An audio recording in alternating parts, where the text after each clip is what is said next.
much do we really know about the food we eat every day? In an era when most of us get our food by going to a store rather than a garden, a group at the University of Michigan is working to make students and community members more aware of the things they eat. How do you like your peas? Frozen or canned? Did you know that garlic grows underground and that there's a flower on the other end of the stem? And no, kohlrabi is not the hot new boy band. It's a vegetable that grows out of the ground in these things we call gardens. For processed food engorged students wondering what exactly resides in that cardboard shell of their microwave pot pie, this might be news. According to Katrina Mortel, that's why there's a group on campus called Cultivating Community. What was the idea behind the formation of this program? It got started about 6 years ago, and the idea was to introduce food systems and organic gardening and food gardening to university students. Now, this is primarily a student-run program. It is. Students set the direction, they choose where the field trips, what the workshops, even what they're going to plant. Those decisions are made by student volunteers, and even more frequently by Cultivating Community interns, such as Sarah Vanderzanden. Come into the garden. Sarah, tell me how you got involved with Cultivating Community. I'm from a small farming community in West Michigan and grew up just eating green beans directly from the vine, and I always knew like the people who grew my food and the land that it came from, and I wanted to reconnect to that because after a year in college and eating dorm food, I was just like, what am I doing? Like, this isn't how you're supposed to eat. So I found Cultivating Community and really liked that I could reconnect to the land and my food source again. And Sarah wanted to share that connection between earth and food with other University of Michigan students. So, welcome to From the Garden to Your Plate. This is the first one of a series that we're starting, and we decided to start. All of the interns have a special personal project. So my personal project is starting this series called From the Garden to Your Plate.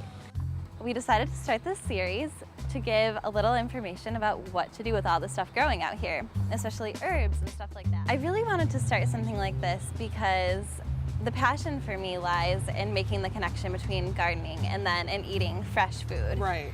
And a lot of our volunteers will be really passionate about the gardening, but then it comes time to take home the produce. And they don't know what to do with it. Right, and if it's anything besides a big fat tomato, they're like, I don't know what to do with this. Especially we have a lot of culinary herbs. And so starting From the Garden to Your Plate to show our volunteers what can be done with vegetables that are in season.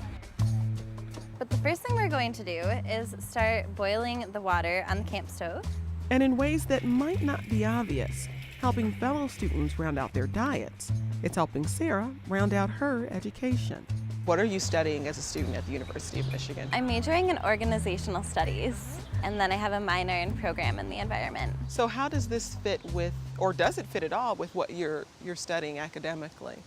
I think it does. I'm kind of making the connection this summer that I like the idea of things coming from the ground up. Yeah. And I've said that before, and then I was standing in the garden with a shovel last week, and I'm like, this is the ground up. Like, I don't know. I think it does connect because it's learning how organizations work, and it doesn't have to be top down. Like, it's just like your food system doesn't have to be top down. Everyone can just take a vegetable and run with it, but don't run with your knife. Sarah isn't the only intern whose studies aren't obviously aligned with gardening. I have a major in business, and my minor is Scandinavian studies.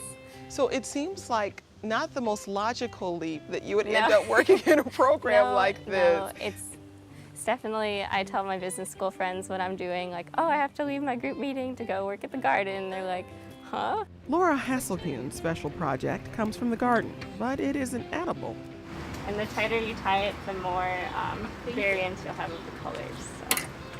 I've heard about tie-dyeing before, and it seemed like a really great idea. We actually have coreopsis in the garden, which is really good for dyeing. And that's a flower. It's a flower. It's a yellow flower, and it makes like an orangish yellow dye.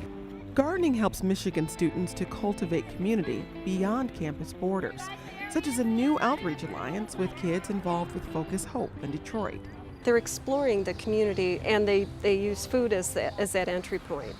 So a big part of what they do, and it's really important to the students that participate, is going and doing that community connections to other garden programs. Everybody, put your hands out. We're going to clean your little hands. Detroit is a very active urban garden center, so they like to know what's going on. They want to help where they can, but they're learning a lot from them. Which one do you think the plants would like the best? That one. That The one? one's already grown in there. We have a salsa making station where the kids go out and they harvest tomatoes and peppers from the garden, and then we cut it up and put it into fresh salsa. And a lot of the kids are like, what? Salsa doesn't come from a can? So it's really cool to be with them during that. Who wants to shake in the salt and pepper for me? Me! And then learning about composting and healthy soil, because a lot of the tomatoes here have what's called end rot, and it's caused from a soil deficiency. So we're learning about how compost can benefit the soil and the vegetables. Good, do taste good.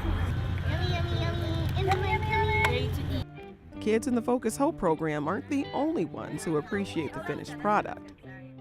So what's your favorite part of the work you get to do as an intern? Selfishly, the tasting, I think. That's an honest answer. Yeah, I really love seeing things come from a seed to a plant to something that's flowering to a vegetable that you can eat. And I really like being a part of that experience because it's the first time for a lot of our volunteers who come from more urban areas to see them, like the shock on their face, like, that's a pepper going, and like, I don't know, there's a lot of joy in that for me. What's the feedback? Is it good? Yay! As a student-run program, Cultivating Community relies on the dedication of its volunteers for maintenance, beautification, and programming.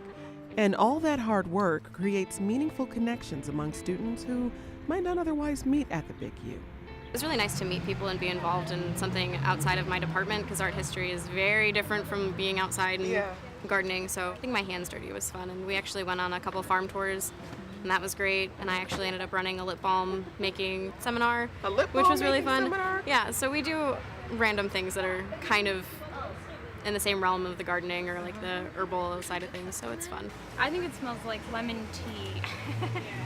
I've been doing this for the past 4 years. Wow. And it's been really great. It's been kind of like the garden away from home and a place that I can go and meet community members and take home some fresh food. It's really easy to cook with fresh ingredients. I love the community part because I'm from a small town, and so community is everything to me, and I really lacked that before I found Cultivating Community. In Cultivating Community, I found a family on this campus. That's usually a compliment to the chef, I guess.